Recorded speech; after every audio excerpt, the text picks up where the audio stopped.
Salam alaikum, Azul Filaoun. Bonsoir. Vendredi 113 a été marqué par une forte mobilisation malgré la pluie. Le jeûne qui n'ont pas entamé la détermination du peuple du Hirak. En effet, une espèce de maturité se dégage des rangs des manifestants, une espèce d'espérance où le doute n'a pas de place quant à l'issue victorieuse du Hirak. Le pouvoir, encore une fois, sourd aux revendications de la révolution populaire, n'a comme seule réponse la violence et la répression à opposer au pacifisme des hirakistes. De l'arrestation musclée de M. Abdeslam Mhenna, professeur à l'université de Babzouar, et des dizaines d'autres citoyens sur l'ensemble du territoire national, particulièrement dans certaines wilayas de l'ouest du pays, pose à la fois problème et question. Il est à noter aussi que la grève surprise entamée par les fonctionnaires des PTT a mis le pouvoir en panique totale, nécessitant une opération communication de la part des nervis du pouvoir afin de relativiser cet événement. Une chose est sûre, on annonce aujourd'hui la fin de la grève. Que doit-on penser de ce dénouement? La grève surprise du secteur des PTT, aussi juste soit-elle, ne doit en aucun cas faire fi des revendications du Hirak. Les revendications socio-économiques ne peuvent pas être dissociées de la lutte politique engagée par le peuple du Hirak. Il ne s'agit pas de gagner des avantages socio-économiques par secteur. L'heure est à l'unité de tous les corps intermédiaires dans une politique élaborée et de faire jonction avec les revendications populaires et les accompagner. Il ne peut y avoir de victoire syndicale singulière, sectorielle, au détriment des aspirations du peuple algérien. Il serait temps et utile que les syndicats libres, autonomes, puissent se réunir, élaborer et politiser leurs actions, loin de tout corporatisme étroit, afin de rendre plus efficace la lutte du peuple du Hirak. C'est là pour eux un devoir patriotique. La déclaration de M. Tebboune à l'occasion de Youm el-Ilm, exhortant le peuple algérien à aller aux urnes choisir ses représentants, est une autre mystification. Les représentants du peuple sont dans la rue, ils sont tous dans la rue, et pour certains d'entre eux en prison. C'est votre police politique de votre nouvelle Algérie qui les a jetés en prison. Vous savez bien, Monsieur Tebboune, que vos élections législatives ne régleront pas votre problème de légitimité, mais celui de vos menteurs. Le peuple algérien a vécu de mensonges depuis des décennies. La vérité historique doit être dite. Vous ne pouvez indéfinitivement être dans le digne. Êtes-vous conscient du mal que vous faites du pays, au peuple algérien? Tout le processus institutionnel auquel vos menteurs et vous-même semble attaché n'est qu'un pis-aller à l'opposé des aspirations du peuple algérien tout entier. Il réclame une période de transition et le retour à la souveraineté via un processus constituant dont vous l'avez dépossédé le 1er novembre dernier. La flamme de la démocratie et de la liberté a été allumée par le Hirak depuis février 2019. Tout le monde sait que rien ne peut l'éteindre, pas même une pandémie ou un abus de pouvoir. Le changement est imminent.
113e vendredi à Hira, qu'on force malgré le jeûne et la pluie. C'est le titre de notre émission pour ce soir. Et pour en parler, j'ai le plaisir d'accueillir Dr Abdelhak Sarrab, médecin et militant politique depuis Paris via Skype. Dr Abdelhak Sarrab, merci d'avoir accepté l'invitation. Bonsoir. Marhaba bi.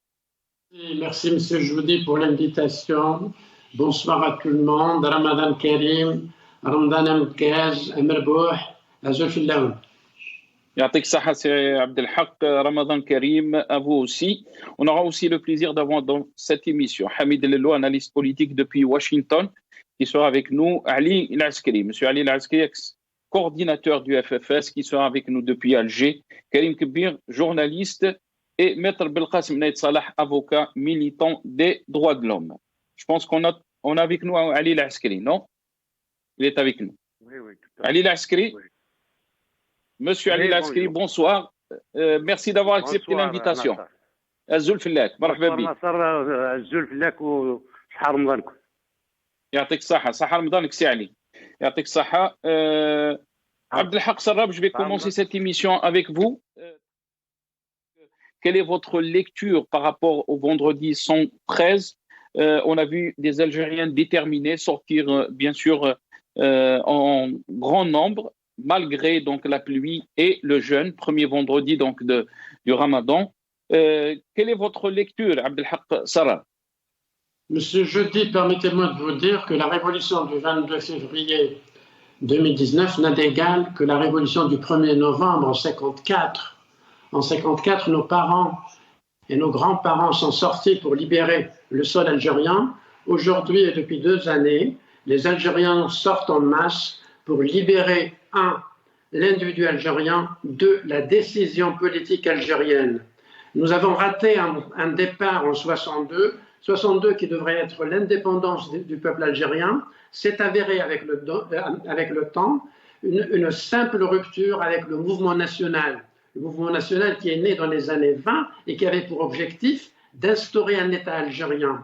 L'Algérie, depuis 62, on parle beaucoup d'un risque de chute de l'État algérien, mais si on définit l'État, on constate rapidement que malheureusement, les élites algériennes, intellectuelles et politiques, n'ont pas réussi à bâtir un État. Un État par définition, en dehors de la définition weberienne qui parle d'une légitimité de la violence, les autres définitions disent que l'État est un ensemble d'institutions qui veillent et qui défendent les intérêts de la nation dans le cadre de la discipline, dans le cadre de l'intérêt général et dans le cadre de la loi. Si on applique cette définition à ce qui se passe en Algérie depuis 62, nous constatons qu'on n'a malheureusement pas d'institution, nous constatons aussi qu'on a une loi, mais qui est rarement appliquée, nous constatons que la notion d'intérêt général que le mouvement national a créée dans les années 20 du siècle passé, cette notion d'intérêt général qui a mobilisé les Algériens en 54, nous l'avons perdu malheureusement dès 62. Nous constatons aussi qu'il n'y a pas beaucoup de discipline et nous constatons donc que nous sommes malheureusement sans État. Donc il n'y a pas risque de chute d'État. Au contraire, le 22 février a pour objectif de lancer les fondations d'un État. C'est vraiment... Donc vous pensez, Dr Abdelhak Sarrab, que la révolution du 22 février, comme vous le dites, donc le Hira qui est venu pour sauver l'État algérien. C'est ce que vous dites. Il ne le sauve pas, il lance les fondations. Monsieur Joudi, nous avons fait un faux départ en 62. Nous n'avons pas réussi à bâtir un État. Le 22 février 2019 est une chance historique. Si le 1er novembre nous a permis de libérer le territoire algérien, le 22 février 2019 a pour objectif de lancer les fondations de l'État algérien. Je viens de définir l'État, et si vous appliquez cette définition à ce qui se passe en Algérie depuis 62, vous constatez rapidement que nous avons failli.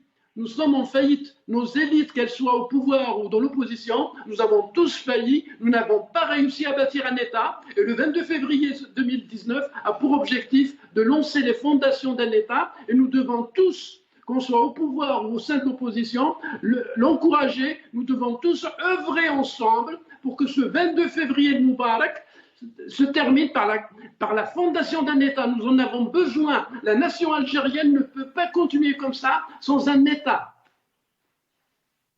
نعم. Abdelhak Sarrab. Oui.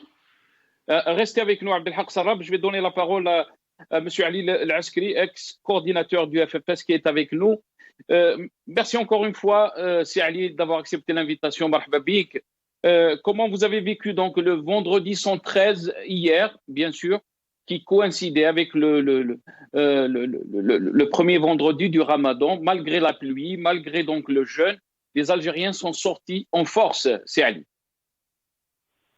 Oui, sortis par des milliers, ce n'est pas des millions, dans toutes les régions du pays, c'est-à-dire que ce soit Oran, que ce soit Alger, que ce soit Annaba, que ce soit Constantine, et les villes de l'intérieur, et aussi à Tizi Ouzou, à Béjaïa et à Bouira. Donc, effectivement, je ne vais pas citer toutes les wilayas, mais effectivement, les manifestants, au contraire, malgré le jeûne, malgré la pluie, et on l'a constaté le 1er novembre 2019 avec les grandes pluies et la grêle et le gel, les Algériens sont dans la rue pour bien sûr la liberté d'expression, pour les revendications qu'ils ont portées depuis le 22 février, pour une Algérie libre et démocratique. Voilà. Vous avez dit que... Écoutez, bien sûr, moi j'étais présent à la rue Victor Hugo lorsque les deux citoyens ont été arrêtés, et dont le professeur Abslem Menna et un autre dont on n'a pas eu le nom malgré le sitting. On était devant bien sûr le commissariat de Didouche Mourad pendant longtemps, jusqu'à l'arrivée des manifestants de Beblouad et de la Casbah. Et malgré la persistance des manifestants, c'est-à-dire avec le sitting qu'ils ont tenu, et malgré tout cela, ils ne les ont pas libérés. Mais alors que les manifestants ne voulaient pas quitter la rue des Douche-Mourad, ils voulaient même jeûner, c'est-à-dire jeûner et rester sur place, même après le le dîner. Il fallait voir la persistance des citoyens, c'est-à-dire femmes, jeunes, vieux, tous les manifestants étaient présents et d'une manière vraiment très forte pour dénoncer l'arbitraire que nous vivons en Algérie, dans toutes les manifestations aujourd'hui, les arrestations qui se font par rapport aux hirakistes alors qu'ils sont là, ils manifestent pacifiquement, et même le professeur, il porte une pancarte, donc dans une manifestation pacifique, il a été enlevé et jusqu'à maintenant il n'a pas été encore libéré. Voilà à peu près ce que nous constatons après l'arrestation des hirakistes de Beblouad et de plusieurs régions du pays, et qui sont en grève de la faim, et qui sont aujourd'hui en grève de la faim, qui est une situation très très grave que le pouvoir algérien autoritaire dictatorial doit assumer totalement, parce qu'on a eu déjà 2 décès. Il y a eu le Telmet quand même qui a été mis en prison, qui était en grève de la faim. Ils l'ont laissé jusqu'au dernier souffle, c'est-à-dire il est décédé en prison. Et on a eu aussi ce qui s'est passé avec un de mes compagnons de lutte, Tamed Del Fakar, aussi qui est parti comme ça, avec une grève de la faim qu'il a menée, justement pour dénoncer l'arbitraire, parce qu'il a été arrêté plusieurs fois depuis 2004. Lui, il traînait dans les prisons à cause des revendications qu'il portait. Les revendications qu'il portait, c'était la démocratie, c'était les libertés. Et bien sûr la protection des droits de l'homme. Il était aussi militant des droits de l'homme. Donc ceux qui étaient dans la rue, qui étaient par lui, aussi dénonçaient aussi les arrestations, et aussi rendaient hommage à nos héros, à tous ceux qui ont fait la révolution en 54-62, parce que c'est une deuxième révolution depuis le 22 février, et aussi rendaient hommage aux militants de la démocratie, les martyrs de la démocratie. Rendaient hommage aussi aux martyrs du printemps noir de 2001. Ils ont rendu aussi hommage à tous les martyrs, dont ceux qui citent le Vous voyez, veut se libérer l'Algérie et aussi, bien sûr, construire un État civil, construire un État social, qui est voulu par ceux qui ont, bien sûr, fondé le FLN en 1954, et aussi ceux qui se sont réunis à la Soumam en 1956 pour un État civil et non militaire. Donc, c'est toutes ces revendications qui sont portées par le peuple algérien, et d'une manière très mais de l'autre côté, c'est Ali Laskri. De l'autre côté, vous avez parlé des arrestations, de la répression, et on est en train de voir, même la première semaine donc, de Ramadan, le premier vendredi du Ramadan, on a vu hier de la répression, surtout dans les villes de l'Ouest, Mostaganem, Djihata Oran, mais aussi des arrestations. Vous avez parlé du professeur Abdeslam Mhenna, que je pense est un professeur de physique nucléaire à l'université de Bouzeria. Pourquoi la réponse du régime ou du pouvoir est autant donc de répression et d'arrestation? Écoutez, je viens d'expliquer, aujourd'hui le pouvoir, après la deuxième révolution du 22 février que nous vivons, il ne s'est jamais attendu, après la pandémie, que la révolution va revenir. Et aujourd'hui, il veut étouffer la révolution. Comme il a mis en place, c'est-à-dire aujourd'hui il se retrouve déjà avec ses clientèles, c'est-à-dire avec les mêmes partis politiques pour la future élection qu'il prépare sa feuille de route. Il a préparé une feuille de route. Il a rejeté totalement la transition démocratique. C'est la solution politique. Les dettes qu'on n'a pas honorées en 62, comme je disais aussi les dettes qui n'ont pas été honorées, c'est la construction d'un État de droit civil, démocratique et social. Les dettes qui n'ont pas été honorées, c'est la construction d'un Maghreb démocratique des peuples. Je le répète tout le temps. Si ces revendications sont portées par le peuple algérien, si c'est jamais cette dictature autoritaire, électoraliste, avec des fausses élections, des faux dialogues, qu'ils construisent à chaque fois. Cette fois-ci, les Algériens ne veulent rien savoir. Après le 22 février, ils sont revenus en force. La deuxième révolution, elle est là. Elle va perdurer dans le temps.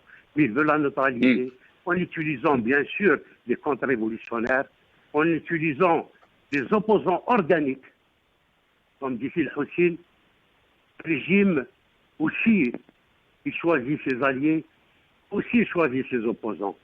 Il pense encore continuer avec la façade démocratique. Et lorsque le peuple algérien n'en veut pas, il rejette sa feuille de route. Comme il a rejeté le 12-12, l'élection présidentielle. Comme il a rejeté la révision de la Constitution, parce qu'il veut une Constitution. C'est une dette à honorer aussi, qui n'a pas été concrétisée. Ça a été rejeté après le départ de Bouteflika. Nous convoquons l'article 102 pour mettre un intérimaire à la présidence, pour charge militaire mener la feuille de route pour l'élection présidentielle. Le peuple algérien rejette cette feuille de route. Et ça fait très mal. Très bien. Vous êtes en train de dire, Ali, que le peuple algérien rejette la feuille de route du pouvoir. Restez avec nous, Ali Laskri. Docteur Abdelhak Sarrab, comment peut-on expliquer la répression qu'on a vue ces dernières semaines et aussi les arrestations des jeunes militants? On parle de plus d'une vingtaine de jeunes militants qui sont en grève de la faim. On a arrêté hier un professeur éminent à l'université de Bouzeria. On dit qu'il est professeur de physique nucléaire. Il a été relâché, bien sûr.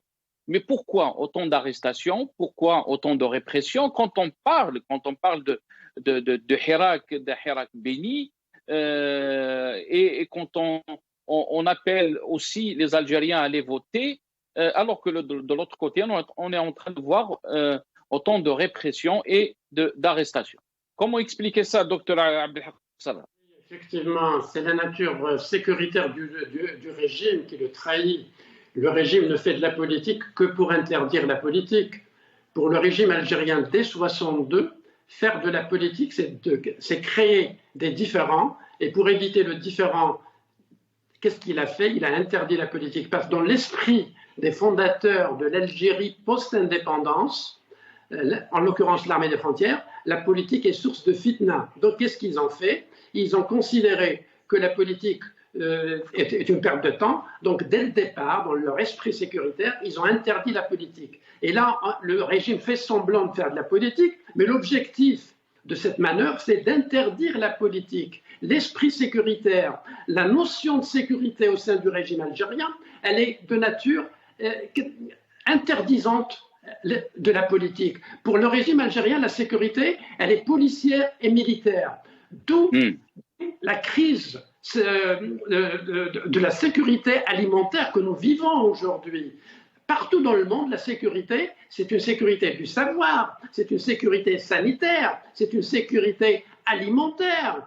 En optant pour une sécurité uniquement et exclusivement policière et militaire, le régime interdit la politique et tombe dans son propre piège, d'où les fils, les interminables fils pour avoir un sachet de lait ou une bouteille d'huile. C'est la conception de la sécurité elle-même qui fait que nous allons depuis 62 vers la faillite. Au fait, le régime est mort-né en 62, car interdire la politique à une société, c'est comme si vous interdisez l'oxygène à un nouveau-né. L'Algérie est née en 62, l'Algérie indépendante est née en 62 sans oxygène, donc sans politique, et d'où l'étouffement et d'où la nécessité d'aller rapidement vers une vie politique. On ne peut pas bâtir un État, on ne peut pas créer une paix sociale sans une réelle politique. Ce qui se passe en Algérie depuis 62, c'est une vie politique de façade.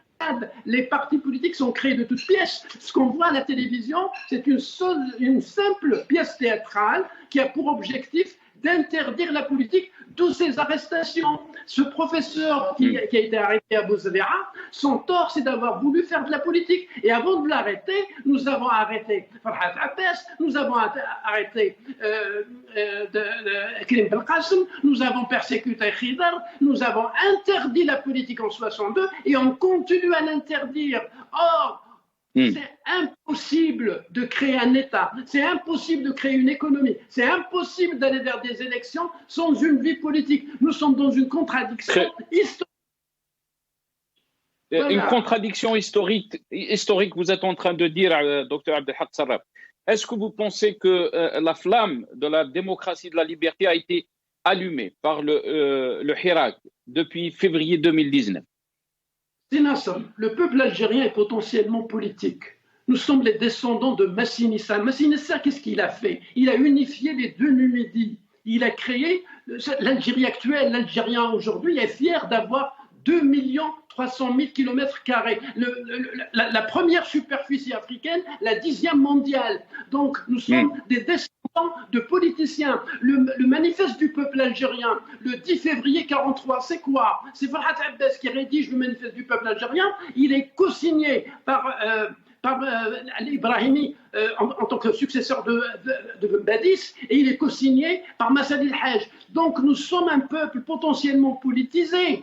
L'interdiction de la politique en Algérie est vraiment un acte antinaturel. L'Algérien est politisé. Il faut le laisser s'exprimer et vous verrez, monsieur Jeudi. Il faut les laisser. Très bien. Le jour où les Algériens se mettront à faire de la politique, vous verrez comment l'Algérie va démarrer. Nous sommes potentiellement politisés, nous sommes potentiellement une puissance régionale.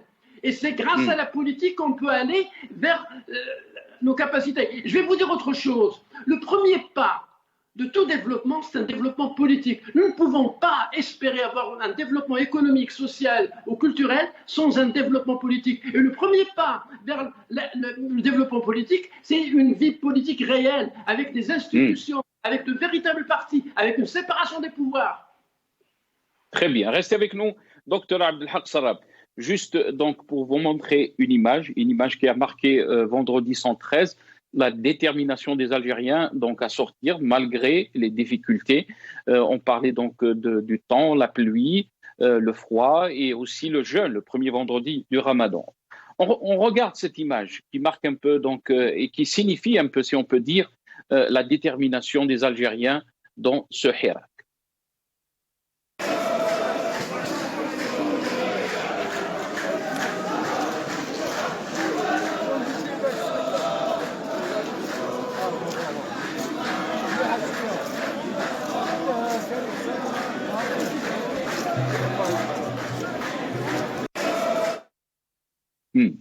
Donc, vous avez vu cette image, un handicapé qui marche et défie tout, la pluie, on le voit avec des prothèses, Rabbi Haflo. Mais c'est cette image qui montre donc la détermination des Algériens dans ce Hirak, aller jusqu'au bout de ses revendications. On a été rejoint par Hamid Lellou, analyste politique qui est avec nous depuis Washington. Hamid Lellou, merci d'avoir accepté l'invitation. Marhaba bik, bonsoir. Merci à vous et désolé pour le retard. Comme vous voyez, je suis dans mon véhicule au centre-ville de Washington parce que je me prépare pour notre Hirak Washington dans 1h30. Donc, et merci pour l'invitation. Donc, Marhaba bik, c'est Hamid ou Sahar Mdanik. Donc, vous avez un rassemblement à Washington. Les Algériens qui sont là-bas vont faire un rassemblement. Tous les samedis, oui.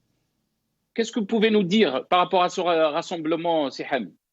On fait les rassemblements à Washington tous les samedis. Bon, les samedis, on est sur la place qui est très connue ici, Dupont Circle.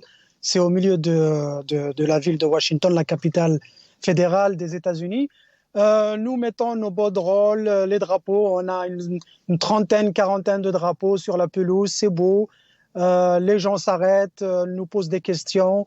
Les Algériens, ça varie entre 3, 15 à 20 Algériens. Ça dépend des disponibilités, ça dépend des situations. Mais en général, on a une moyenne de 5 à 10 Algériens. Mais surtout, nous exposons le cas du Hirak algérien aux Américains qui sont gentils, ils s'arrêtent, ils nous donnent même des boissons, ça c'était avant le Ramadan, ils nous donnent des boissons, ils sont solidaires avec le combat que nous menons, ils posent des questions et puis on a mis des écriteaux pour en résumé expliquer c'est quoi le Hirak et la situation politique et la situation des droits de l'homme en Algérie. Est-ce que vous pensez que la dernière position des Américains par rapport au Hirak, il y a eu ce rapport du ministère des Affaires étrangères américain qui a blâmé l'Algérie par rapport au dépassement des droits de l'homme. Est-ce que vous pensez que ça joue pour le Hirak et aussi c'est une, si on peut dire, une gifle pour le régime algérien? Écoutez, je vais vous surprendre et surprendre des millions d'Algériens qui ont compris que les États-Unis ou bien le gouvernement américain soutient le Hirak. À mon avis, c'est complètement faux. C'est complètement faux parce que vous faites allusion à cette déclaration au ministère qui est dans le ministère des Affaires étrangères américaine.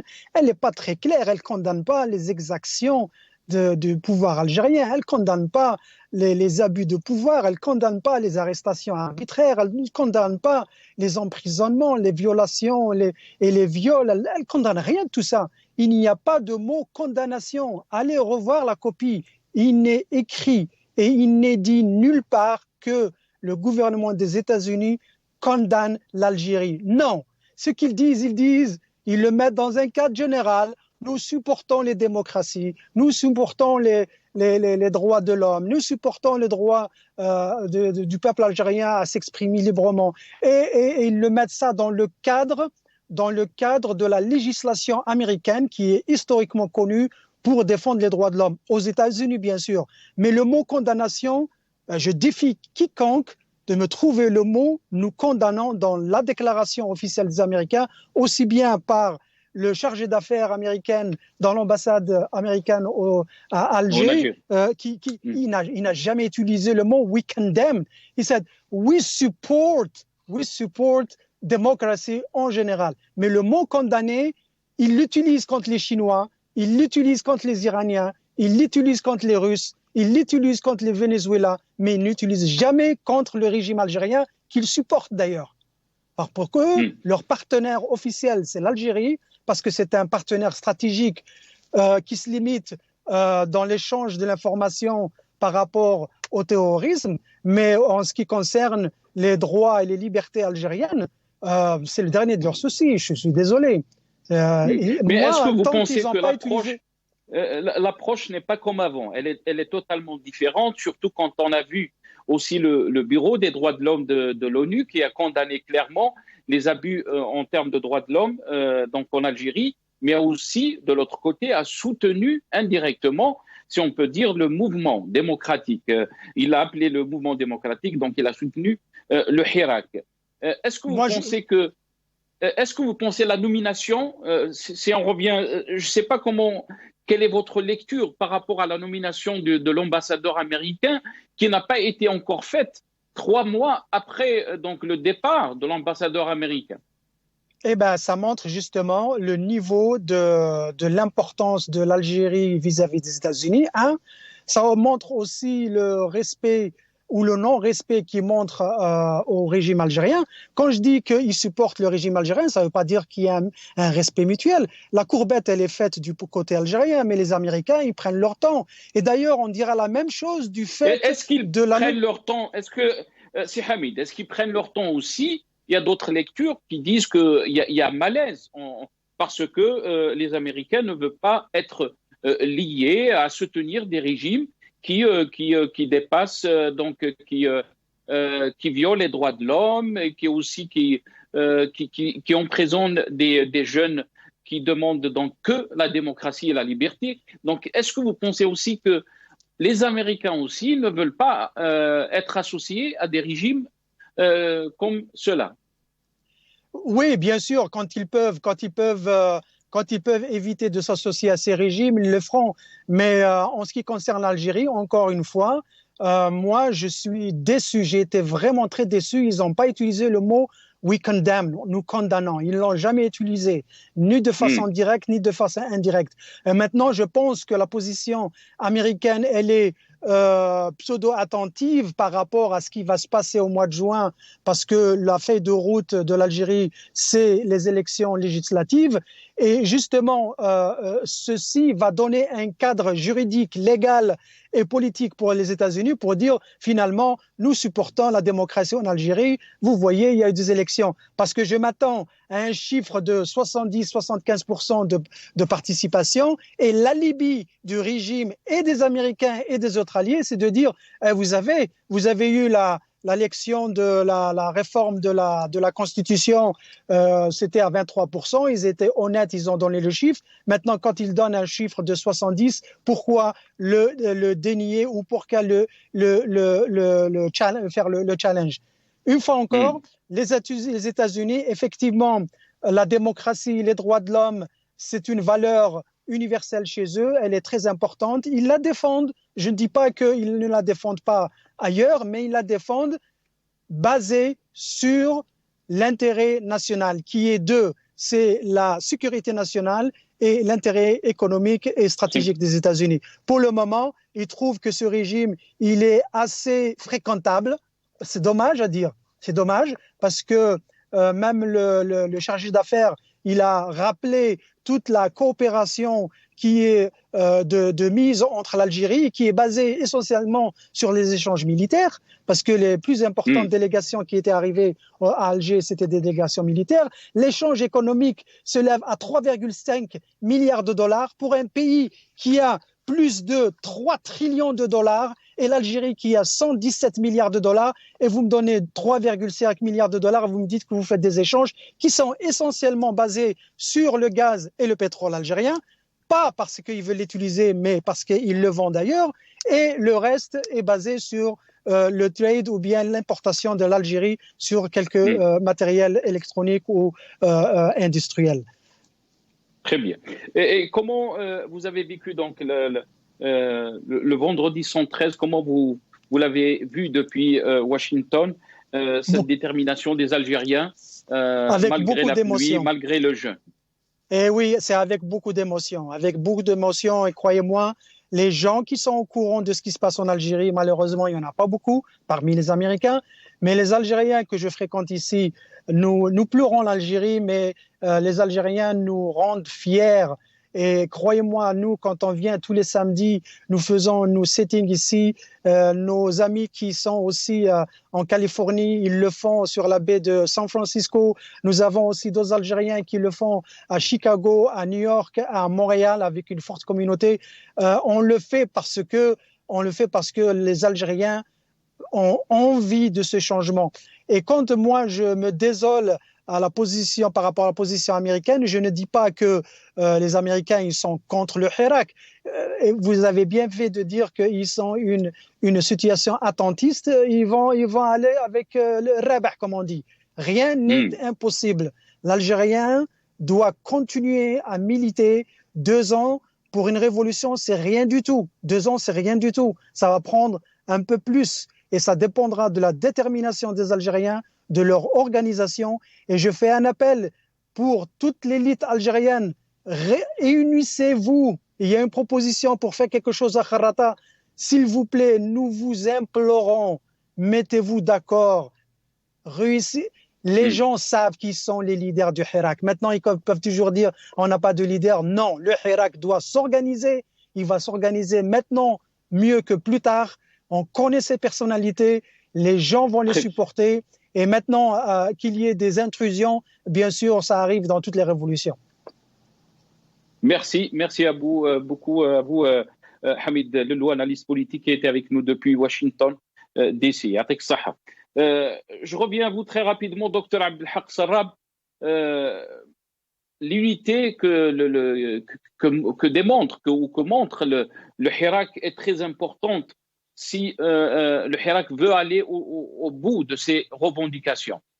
Et l'unité, comment vous la voyez, Abdelhak Sarrab, malgré qu'il y a eu des différences que le régime a essayé de jouer avec ces différences, il a essayé d'imposer un débat qui n'existait pas dans les rangs des hirakistes, malgré la différence donc idéologique qu'il y a dans le Hirak, mais cette unité a été toujours préservée. Et de l'autre côté, le régime a toujours essayé donc d'avoir un débat qui divise, un débat qui essaye donc de créer cette division entre les Algériens. Monsieur Jodé, si vous permettez, avant de répondre à votre question, j'aimerais bien revenir à américaine et occidentale dans son ensemble, sans être dans des thèses complètes. Il faut savoir une chose, c'est que pour le département d'État américain, le Moyen-Orient, il va des pays du Golfe jusqu'au Maghreb. Il enveloppe l'Algérie, le Maroc, la Mauritanie. Il y a toujours l'ombre du conflit israélo-palestinien. La révolution algérienne est victime aussi d'une lutte idéologique entre le Nord, qui soutient inconditionnellement Israël, et le Sud, à majorité musulmane. C'est l'Iran a pu bâtir un État en Iran, c'est parce qu'il y avait la guerre froide entre le monde communiste et le monde libéral mené par les Américains. Aujourd'hui, nous sommes en dehors de la guerre froide et il va falloir qu'on ait une lecture de ce qui se passe, une lecture politique. L'Occident qui soutient Israël ne veut pas qu'un pays musulman ou à majorité musulmane comme l'Algérie fasse un premier pas vers le développement qui est le développement politique. Ils ont peur d'une contamination. Si l'Algérie arrive à bâtir un État, c'est les autres pays voisins qui vont bâtir un État, c'est les autres pays voisins qui vont aller vers le développement, à savoir le développement politique, puis le développement industriel, culturel, social, et là, ils vont créer un danger mortel pour l'État d'Israël. Donc, il faut retenir une chose très importante à mon sens, c'est cette lutte idéologique entre le Nord qui soutient Israël d'une façon inconditionnelle et le monde musulman qui sombre depuis des années et des années dans le pré-politique. L'Occident et à sa tête les Américains et les Français veulent nous maintenir dans le pré-politique, c'est-à-dire l'accès au pouvoir par la violence, le maintien au pouvoir par la violence et la gestion des affaires par la violence. Maintenant, revenons aux manœuvres du régime. C'est de bonne guerre, le régime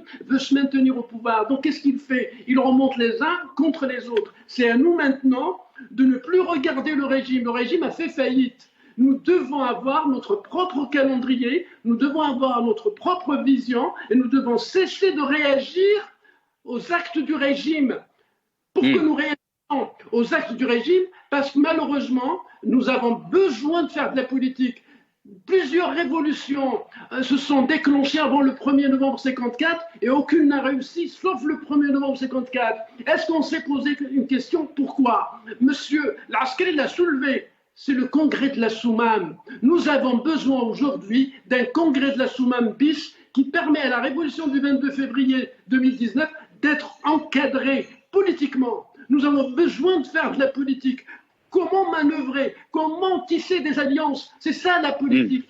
Il ne suffit pas de sortir tous les jours dans la rue, c'est bien, ça permet d'exercer des pressions, comme nos parents et nos grands-parents ont pris les armes sur le terrain. Mais il y avait à côté, il y avait les Farhat Abbas, les Massad el-Hajj, les Ibrahimi, les politiques qui ont réussi sur le terrain à montrer du doigt la sale guerre. Il y avait des jeunes Algériens sur le terrain en novembre 54 qui se sacrifiaient pour la révolution, mais il y avait des politiques qui ont mis en valeur ces sacrifices pour des objectifs politiques. Aujourd'hui, nous devons faire la même chose. Il y a des jeunes, des moins jeunes, nous tous. Moi, je sors ici quand l'occasion se présente, je sors à Paris, je me déplace, je sors. Beaucoup de gens sortent un peu partout dans le monde. C'est bien tout ça, ça permet d'exercer des pressions, mais il va falloir qu'on aille vers un congrès de la Soumam bis et votre invité de Washington l'a soulevé. Il va falloir peut-être, pourquoi pas, aller vers un congrès à la Akhrata le 8 mai. Pourquoi pas? Je pense que ça ne peut être que bénéfique. Très bien. Restez avec nous, Abdelhak. Sarab, Ali Laskari, si on revient un peu sur donc, la situation sociale aussi, il y a un malaise social, mais aussi un malaise politique qui est plus important que le malaise social. Est-ce que vous pensez que cette situation sociale peut accentuer encore plus le Hirak, malgré que on a vu aujourd'hui à Annaba par exemple, il y a eu donc une marche à Kharrata aussi. Il y a eu des appels pour essayer donc de monter en cadence par rapport donc aux journées de la semaine pour que le Hirak sorte plus. Comment vous voyez cette stratégie, Ali Laskari? Effectivement, le préalable d'abord, on a tout le temps dit, c'est la démocratie pour qu'il y ait la transparence dans la gestion et la gouvernance. Donc, ce qu'on n'a pas aujourd'hui, les libertés. Malheureusement, nous vivons une situation sociale catastrophique en Algérie. Et les décideurs, ils sont en train encore d'aller dans l'impasse et dans le mur, parce qu'il y a le chômage galopant qu'on est en train de constater, qui est énorme en Algérie. Il n'y a pas que la pandémie. Il n'y a pas que la pandémie. Toutes les entreprises qu'ils ont dissoutes, c'est-à-dire tout ce qu'ils ont mis en prison, les managers qu'ils ont mis en prison, effectivement, il y a la corruption qu'on a tout le temps dénoncée parce que c'est un régime corrompu, corrupteur. Mais toutes ces entreprises-là, elles doivent fonctionner, elles doivent produire, elles doivent exister. On ne doit pas les dissoudre. L'État peut les racheter, ou ceux qui ont de l'argent peuvent les racheter, mais ce n'est pas de cette manière-là. Ils vont mettre l'Algérie dans une situation aujourd'hui très très dangereuse de déstabilisation, alors qu'ils parlent aujourd'hui de la sécurité du pays, de la stabilité du pays et d'un territoire immense à protéger. Il n'y a pas que le chômage, il y a la cherté de la vie aujourd'hui. Nous constatons, et en ce mois de Ramadan, tous les engagements qu'ils ont pris, toutes les promesses qu'ils ont faites, ce n'est que du vent. Ce n'est que du vent. Ils ne gouvernent pas. Et la précarité, elle est là. Les pénuries, elles sont là. Donc, il y a les grèves sociales aujourd'hui. Il y a les enseignants. Il y a l'éducation qui est très, très important. Et la Confédération des syndicats autonomes, elle va revenir. Parce que depuis le Hirak, on a travaillé ensemble dans le cadre du PAD. Et même avant, il y avait beaucoup d'espace qu'on a gagné ensemble. Et à un moment, ils ont un peu étouffé, effectivement, les revendications sociales et les libertés syndicales. Mais elles vont revenir en force. Les Algériens, le droit d'avoir des droits. Ils vont lutter pour le droit d'avoir des droits. Et aujourd'hui, ils les portent dans la rue. Et on les constate maintenant avec des grèves qui sont en train de se déclencher, des grèves qui sont en train dans les institutions publiques. On a parlé de l'éducation et aussi dans les institutions privées. Donc les Algériens aujourd'hui ont des problèmes immenses. Ils ont des problèmes immenses. Le gouvernement ne le gère pas. Le gouvernement aujourd'hui ne régule pas. Il est absent totalement. il ne peut pas réguler. Il ne peut pas. Il ne peut pas aller dans la transparence. Ils sont dans les règlements de compte. Moi, j'ai tout le temps dit qu'ils sont dans l'alternance clanique, ils sont dans les règlements de compte. Ils ne veulent pas de l'alternative démocratique. Sarab l'a dit, Hamid Lelou l'a dit aussi, et je suis fier de la diaspora. On est fier de notre diaspora. Il ne faut rien attendre de l'étranger. L'Occident ne veut pas aider l'Algérie. L'Occident n'a pas besoin d'un pays émergent en Afrique du Nord. L'Occident n'a pas besoin que la construction du Maghreb se construise. L'Occident n'a pas besoin qu'il y ait un marché commun au Maghreb. On va défendre nos intérêts. Donc ils ne vont pas nous aider, même sur la question des droits de l'homme. Il faut être honnête. On est fiers des ONG maintenant qui ont réagi en Algérie. Qui ont réagi par rapport aux 23 détenus en grève de la faim, en disant que les autorités sont totalement responsables de ce qui va arriver à ces jeunes. Le combat doit se mener ici. Il doit, avec notre diaspora, qui doit justement être présente comme elle l'a tout le temps fait, mais aussi mener le message partout par rapport à cette révolution populaire qui est unique dans le monde et qui va aider beaucoup de pays à se démocratiser dans le monde. Et ils ont peur de ça parce que les multinationales aujourd'hui, ils ont besoin de l'Algérie, ils ont besoin de la dictature pour protéger leurs intérêts. Et les intérêts de la dictature algérienne convergent avec les intérêts des multinationales étrangères. Très bien. Ça, tout le monde le sait. Donc, il ne faut pas s'attendre. Effectivement, je rejoins le jeune Hamid Lelou Saha de ce qu'il a dit, parce que si l'Algérie devient un pays émergent en Afrique du Nord, elle va rejoindre des pays comme l'Inde, elle va rejoindre des pays comme l'Afrique du Sud, elle va rejoindre des pays comme le Brésil, elle va rejoindre des pays qui aujourd'hui émergent dans le monde pour pouvoir un peu se créer un contrepoids par rapport à ces puissances occidentales qui ne veulent pas justement de régime progressiste, d'une démocratie progressiste, c'est-à-dire la social-démocratie. Très bien. Merci beaucoup. Oui, s'il y a d'autres choses que je dois rajouter, parce que par rapport à cette question, mais maintenant par rapport aux revendications du peuple, le peuple, il reste attaché totalement dans ses revendications, déterminé à porter la révolution, jusqu'à ce qu'il y ait un changement du régime. Parce qu'une révolution, personne ne peut l'arrêter. Et je le dis bien. Et aussi le 20 avril, je tiens à profiter, le 20 avril, l'université algérienne, qui était aussi un espace de démocratie. Qui coïncide bien sûr le mardi prochain, c'est Ali. Oui, le mardi prochain, qui coïncide avec l'université. Oui. C'est énorme pour nous. 80, ça s'est fait à l'université. Ils ont interdit la conférence Mouloud Amri, comme ils ont interdit les conférences Katbiassine, comme ils ont interdit toutes les conférences des opposants, comme ils ont interdit même les artistes algériens engagés, c'est-à-dire à plusieurs reprises, ils les ont réprimés. Écoutez, aujourd'hui, la journée du 20 avril, qui est la journée de la démocratie pour nous, qui est la journée de la démocratie, on ne peut pas. Donc cette journée-là, l'université algérienne, je le dis, le 20 avril, l'université algérienne, c'est pas à Tizi Ouzou, c'est dans toute l'Algérie. C'est dans toute l'Algérie. Comme on l'a dit le 29 septembre 2018 à Tizi Ouzou, que les marches, c'est pas à Tizi Ouzou, c'est dans toute l'Algérie. Aujourd'hui, c'est dans toute l'Algérie. Et aussi, le 20 avril, l'université algérienne, à Constantine, à Oran, à Alger, un peu partout dans le pays, au sud, les étudiants, les enseignants, les travailleurs, la communauté universitaire, elle doit être présente pour porter cette journée. C'est sa journée, c'est la journée de la démocratie. Je vous remercie à tout ça. Merci. M. Ali Al-Askari, coordinateur du FFS, qui était avec nous. Merci à vous. On a été rejoint par notre ami Karim Kebir, journaliste depuis Alger. Karim Kebir, merci d'avoir accepté l'invitation. Bonsoir. Marhaba bi. Bonsoir et bonsoir aux téléspectateurs. Merci Karim Kebir. Karim Kebir, alors, quel est votre sentiment par rapport à hier, vendredi 113, le 13e vendredi donc, du Hirak.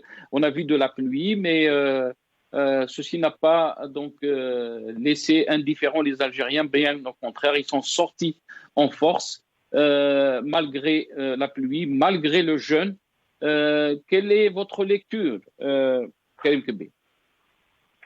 Non, en tout cas, c'est-à-dire ceux qui croient que en tout cas, ou qui misent sur la fin du Hirak, je pense qu'ils se trompent lourdement, ils font une mauvaise lecture. Donc, le Hirak est toujours là, même si pour certains qui essaient de spéculer encore une fois, à chaque fois ils essaient de s'attarder sur le degré de mobilisation, sur le nombre. Mais en fait, le nombre ne dit absolument rien aujourd'hui. Parce que la crise de confiance, elle est là. Et bon, il y a beaucoup qui ont abandonné pour X raisons. De toutes les façons, c'est comme un club de football. Hein, quand les résultats ne suivent pas, il y a certains qui désespèrent, il y a d'autres qui sont un peu dépités, mais tout de même, ils demeurent attachés à leur équipe. C'est à peu près pour schématiser un peu aujourd'hui le Hirak, même si il n'y a pas beaucoup peut-être comme on a vu au début, et c'est tout à fait normal. Il y a l'usure, il y a le temps, il y a l'absence parce qu'ils ne voient pas venir des changements, parce que d'autres ont d'autres préoccupations, ainsi de suite. Mais le Hirak, il est toujours là. Il a été même d'ailleurs, j'ouvre une petite parenthèse, même pendant, quand il n'y avait pas de manifestation, il s'est exprimé, on l'a vu lors du référendum, comme bien, c'est-à-dire le Hirak, même s'il ne sortent pas les gens, mais cette rupture avec ce régime, cette rupture avec le système en place, elle est bel et bien consommée. Donc ça sera une illusion de croire qu'ils ont réglé le problème en allant aux élections ou en faisant comme si ce Hirak n'existe pas. C'est un référendum à ciel ouvert, il a exprimé toutes les revendications, il a posé tout son programme et il appartient à l'élite normalement du pouvoir, mais malheureusement pour le moment, il ne montre aucun signe de cette volonté de changer, mais il leur appartient de décrypter tout ce message et de le transformer en véritable projet de changement pour le pays. Vous avez dit rupture de confiance, Karim Kebir, mais aussi dans l'autre côté, on a vu la lettre de Abdelmadjid Tebboune hier qui appelait les Algériens à choisir en toute liberté leurs représentants dans la future Assemblée populaire nationale. Et ça, c'est à l'occasion donc de la journée nationale du savoir. Yawm al-Ilm. Pourquoi donc d'un côté, on est en train de voir un pouvoir qui va donc dans sa logique, il parle d'une feuille de route, et de l'autre côté, on est en train de voir un peuple déterminé à aller jusqu'au bout de cette révolution. Comment vous voyez les choses évoluer, Karim Kebir? Et vous avez dit aussi que le Hirak, il est là, on ne peut pas l'éliminer, on ne peut pas dire que les Algériens ne sortent pas, bien au contraire. Depuis la reprise, on est en train de voir le nombre s'accentuer. Oui, de toutes les façons, pour Abdelmadjid Tebboune, c'est normal, il a décliné une feuille de route qu'il est en train de mettre en œuvre. Donc depuis l'élection, donc il veut mener à bon port sa feuille de route. En même temps, il est en quête d'une relégitimation parce que il faut rappeler quand même les conditions un peu dans lesquelles il a été élu, les circonstances, tout ce qui s'est passé pendant la période de son élection et après la situation. Mais aujourd'hui, donc il est en quête, à mon avis, il cherche d'avoir une assise politique parce qu'il n'a pas, il faut rappeler que le FLN, soi-disant, qui est sa famille politique, ne l'avait pas soutenu. Ils avaient soutenu son concurrent, qui est Mehoubi. Donc il n'a pas d'assise politique. Il a misé à travers la nouvelle, entre guillemets, la nouvelle société civile, mais qui est en fait composée d'une nouvelle clientèle et de quelques déçus des autres partis. Donc c'est un recyclage de certains militants et d'associations qui étaient affiliés au FLN. Donc Mais comme d'habitude, on réédite la même erreur, c'est-à-dire il s'appuie, c'est ce qu'a fait Bouteflika, il s'appuie sur une base sociale et politique constituée pour l'essentiel, je dis bien pour l'essentiel, c'est-à-dire si ce n'est pas au moins 90% est constitué essentiellement d'opportunistes et de gens qui n'ont aucune fidélité en politique, qui n'ont aucune vision, mais plutôt qui s'intéressent uniquement à la rente. Et ce n'est pas comme ça, je ne pense pas qu'avec ce socle qu'il va réussir, s'il a l'intention, et qu'il va faire des réformes, parce que j'ai l'impression, comme étant leur feuille de route, consiste à mener à bon port donc toutes les soi-disant régler le problème institutionnel à travers ces consultations électorales, et puis essayer d'engager des réformes dans le cadre institutionnel, c'est-à-dire ce qu'ils ont mis en place. Donc, c'est-à-dire ils vont mener les réformes à leur rythme et à leur manière, et les réformes qu'ils souhaitent, mais pas en fait de répondre aux aspirations du Hirak qui, quand on analyse toutes les revendications, elle doit passer forcément par une période de transition. Or, eux, ils veulent que ce soit les changements qu'ils souhaitent faire.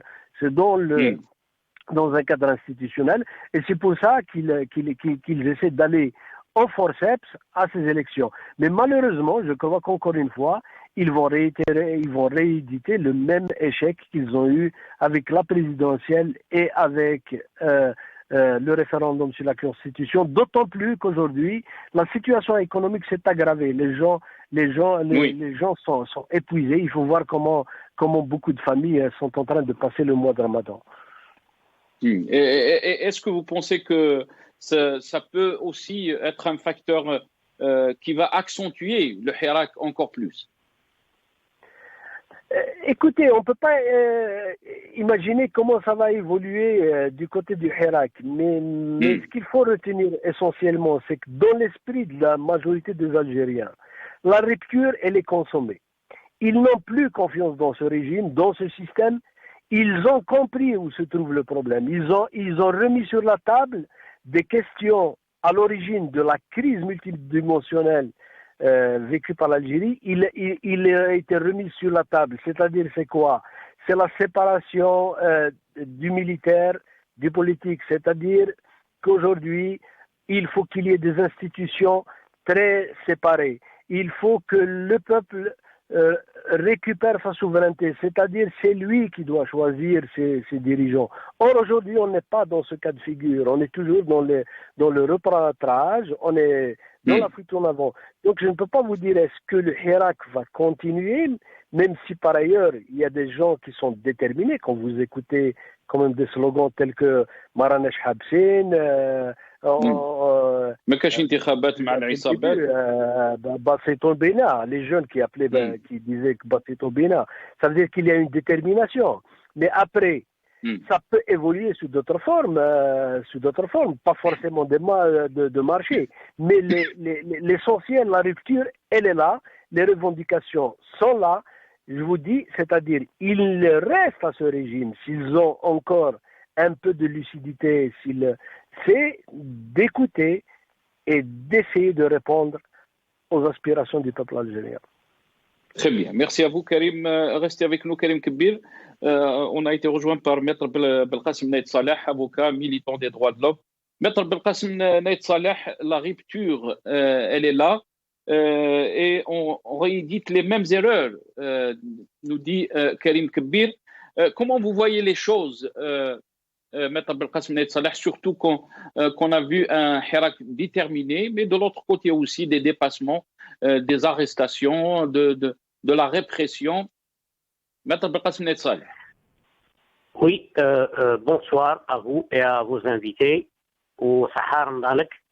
La question qui se pose actuellement, la question qui se pose actuellement, c'est que l'échec total de tous les manœuvres du pouvoir. Le pouvoir n'ayant pas de solution, n'arrive pas à imposer une feuille de route. Alors, et comme il n'a pas de solution, c'est une fuite en avant. Le Hirak va rester autant qu'il peut. Je vous dirais que si c'est continuer l'entêtement de vouloir du pouvoir, de vouloir imposer sa feuille de route, aura en conséquence une opposition brutale du peuple. Ça veut dire que le peuple n'acceptera plus de revenir en arrière. Le peuple veut des solutions à la crise politique. Et comme l'a dit Kébir, M. Kébir, la question, le peuple a remis sous la table. Il a remis la revendication. Les causes de la révolte populaire, elles sont là, elles n'ont pas été résolues. Et on donne l'impression que le peuple n'arrive pas à être à la hauteur de ce qu'on lui propose. Le peuple refuse le menu proposé par le pouvoir. Le peuple veut un changement radical. Et je vous assure que le changement arrivera. Nous le souhaitons toujours pacifiquement et nous voulons toujours qu'il soit pacifique. Mais le changement, il deviendra que pourra, mais le changement arrivera tôt ou tard. La question qui devrait être posée pour les tenants du pouvoir, que doit-il faire? Alors la réponse, elle est simple. Ça veut dire rendre au peuple la légitimité populaire, le droit à choisir ses gouvernants, le droit à disposer de ses richesses, le droit à s'exprimer librement dans son pays, le droit de sauver son pays d'un désastre que nous sommes en train de voir. Maintenant, est-ce que ce genre de manœuvre va résoudre la question, la crise politique? Je dirais non. Il appartient au pouvoir réel, détenteur actuellement du pouvoir politique, d'aller vers de l'avant et de faire, comme par le passé je l'ai dit, de faire acte de bon sens. Ça veut dire qu'essayer de donner au peuple les moyens d'un changement pacifique en faisant un compromis, un compromis historique par le partage du pouvoir, selon un calendrier bien clair, bien précis, sur des objectifs bien précis à atteindre. Mais continuer dans cette voie-là et vouloir imposer une feuille de route, je vous dirais que c'est l'échec et ça sera un échec patent. Nous sommes en train de perdre du temps pour un pays qui a besoin du changement parce que c'est une question vitale pour l'Algérie et c'est une question très très essentielle. Ceux qui croient à un moment donné où ils ont cru que le Hirak va d'une manière ou d'une autre rejoindre les rangs se trompent lourdement. Nous l'avons vu, ça c'est une convulsion, ça s'accumule, c'est une période, c'est une accumulation. Alors maintenant le peuple veut le changement et je vous dirais que le pouvoir réel a compris qu'il y a le changement. La façade civile, ceux qui ont des privilèges, des intérêts, essaient de vendre ces opportunistes à deux clous, essaient de vendre, de vendre l'idée qu'il faut parier sur eux. Moi, je vous dirais, ni les élections, ni aucune ne va résoudre la question, la problématique politique en Algérie. Seule la bonne volonté du pouvoir réel, qui est l'institution militaire, qui peut résoudre le problème en faisant acte de bon sens et de génie. Et il ne faut pas croire que le peuple n'est pas prêt. Non, le peuple est prêt. L'élite de ce peuple, l'élite honnête de ce peuple est prête pour reprendre le flambeau, pour essayer de construire dans la facilité. Nous avons été baignés dans l'amour de ce pays-là. Et nul et aucune autorité ne peut faire abstraction à la revendication essentielle du peuple qui est cette fois-ci de vouloir s'émanciper. Le peuple demande une émancipation. Maître Belkacem Saleh, quand vous dites que la seule institution qui peut apporter donc la solution, c'est l'institution militaire, est-ce que vous pensez que on ne va pas compliquer encore plus la solution? Si on veut trouver la solution, c'est de la demander de l'institution militaire. Est-ce qu'on ne va pas plus compliquer encore le problème? Soyons sérieux 2 secondes, Monsieur Nasser. Il n'y a pas d'institution dans ce pays-là. On ne doit pas se mentir et mentir aux Algériens qui vous écoutent. Il n'y a pas d'autre institution. Seule l'institution qui est elle aussi la détentrice, qu'elle est la détentrice du pouvoir politique. Il n'y a pas cette façade-là, faisant de politique à cette société, je crois, cette fausse société civile qui a besoin d'un conseiller auprès du président. Ça, c'est de la coquetterie, ça, c'est de l'absurde, ça, c'est de la bêtise.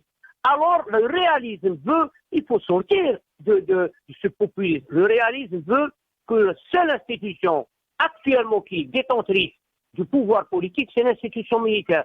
En dehors de ça, ce n'est que mensonge. Et c'est elle qui fait et qui défait les rois. Mais elle a compris qu'elle ne peut pas faire entrave et être au travers des aspirations. C'est pour cette raison que nous l'invitons. Nous l'invitons. Il n'y a pas de honte à parler. Même si elle a fait depuis 62, qu'elle a cette manière de faire, qu'elle a cet orgueil, mais elle sait pertinemment qu'elle ne peut pas s'opposer au peuple. Parce que le peuple, c'est lui qui est l'élément majeur dans l'équation politique. Alors, nous invitons cette institution à être plus positive avec les revendications, à s'ouvrir aux revendications du peuple, à l'accompagner, à accompagner cette réforme que nous l'invitons. Parce qu'au fond, elle ne peut pas s'opposer au peuple. Sinon, nous allons vers un désastre. Et ça, personne ne le veut. Ni eux, ni le peuple. Et pour cette raison, je vous ai dit qu'il y avait un espace. Je l'ai appelé un espace d'intelligence, de bon sens. Cet espace-là, ce que nous avons, depuis le 22 février 2019 à ce jour, nous avons évité la confrontation. Mais que ce soit ça civil qui défend les intérêts plus de la politique politicienne, en faisant de la répression comme si c'était un moyen de résoudre les problèmes. Si c'était vraiment la répression, elle pouvait résoudre les problèmes, nous l'aurons, dès le départ, le peuple aurait accepté ça. Parce que nous voulons une réponse positive, nous voulons une solution positive au problème de l'Algérie. Et le monde n'attend pas, et le temps n'est pas en faveur de l'Algérie comme pays, comme nation, comme État. Très bien. Restez avec nous, Belkacem Salah. Karim Kbir, je vais revenir à vous très rapidement. Après, je vais donner la parole à Dr Abdelhak Sarab. Karim Kbir, est-ce que vous pensez qu'on est face à un bras de fer? D'un côté, bien sûr, le régime qui ne veut pas qu'il y ait de changement, mais aussi de l'autre côté, un peuple qui est déterminé, donc aller jusqu'au bout de cette révolution. Vous avez parlé de rupture. Comment peut-on arriver à un certain compromis historique, si on peut l'appeler comme ça? Écoutez, les solutions existent. C'est pas les solutions qui manquent. En fait, ce qui manque, ce qui fait défaut, c'est d'avoir au pouvoir des gens qui ont cette volonté politique et ce souci de penser à l'avenir du pays. Or, malheureusement, après 2 ans, quand vous voyez les comportements, les attitudes, la gestion du pays, l'absence de vision, que ce soit sur le plan économique, que ce soit sur le plan social, quand vous voyez encore que des jeunes sont jetés en prison et que par ailleurs, il y a quelques années encore, ils se jetaient en mer. C'est-à-dire la panne elle est totale, l'impasse elle est totale. Maintenant, comment ils peuvent sortir? Il faut qu'il y ait cette volonté politique. Mais cette volonté politique, s'ils veulent, bien sûr, il peut y avoir un compromis.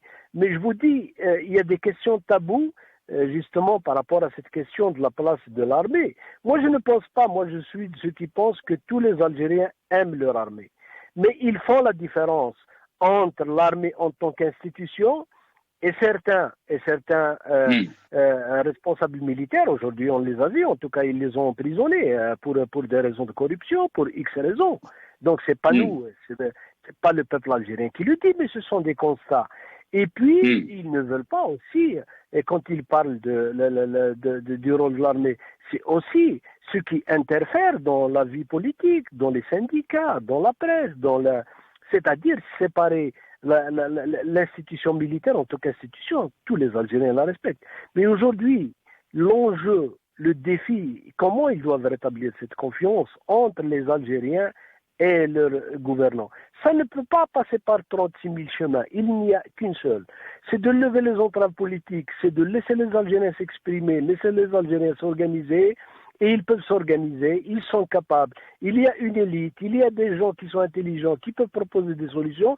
Il appartient au pouvoir de se mettre autour d'une table, de discuter de tous les problèmes et d'envisager une sortie de crise concertée avec tout le monde. C'est faisable, mais pour peu qu'il y ait une volonté politique. Malheureusement, il n'est pas encore présente. En tout cas, on n'a pas des indices assez sérieux qu'ils ont cette volonté d'aller au changement. Très bien, merci à vous Karim Kbir.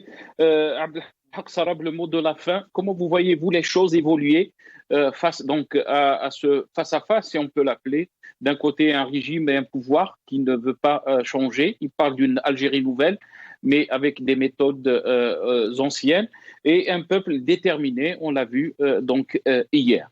Très rapidement, Dr Abdelhak Sarab. Oui, en quelques mots, M. Jody, on a parlé beaucoup de confiance. Un régime doit favoriser trois choses. Le pain, parce que tous les parents au monde s'inquiètent pour le pain de leurs enfants. Le savoir, parce que tous les parents du monde s'inquiètent pour le savoir de leurs enfants. Un régime doit favoriser aussi la confiance, parce qu'il n'y a pas de vie commune sans confiance. Par ailleurs, un régime peut résister en perdant, en n'arrivant pas à favoriser le savoir à un peuple. Il peut manœuvrer et résister. Il peut manœuvrer et résister même s'il ne favorise pas le pain au peuple. Mais il ne pourra jamais, grand jamais, résister s'il perd la confiance de son peuple. Or, ce qui se passe en Algérie, c'est que le régime a perdu complètement la confiance du peuple algérien. Donc, nous sommes déjà dans la post-régime actuel. Ce qui se passe aujourd'hui, c'est une perte de temps de part et d'autre. D'un côté, on a un régime qui veut à tout prix rester au pouvoir. De l'autre, on a une opposition qui refuse de se structurer, qui refuse d'aller vers un Souman bis, qui refuse d'avoir des revendications claires et nettes politiques. Nous avons besoin que les uns et les autres, il y a un noyau dur au sein du régime qui prend en otage tout le régime, y compris l'armée. Votre invité, M. Leitbel, a parlé d'une institution. Merci.